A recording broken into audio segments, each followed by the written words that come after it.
Welcome to Pindar Poetry. We hope you learned something new. You'll start by getting straight into settings so you can change the alarm level now. First, unlock your iPhone and open Settings, then tap Sounds and Haptics.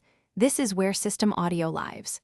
Make sure the ring/silent switch is set to ring, and confirm Do Not Disturb is off so alarms behave predictably. Once done, you'll see the ringer and alert slider.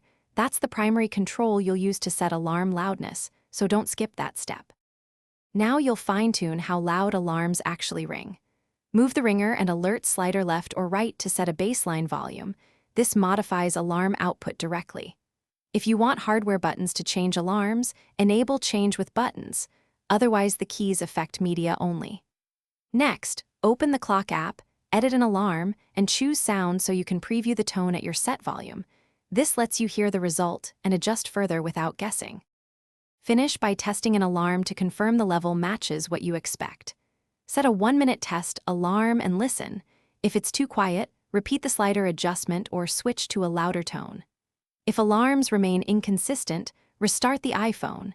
If that fails, reset settings right arrow general right arrow transfer or reset iPhone right arrow reset to clear misconfigurations.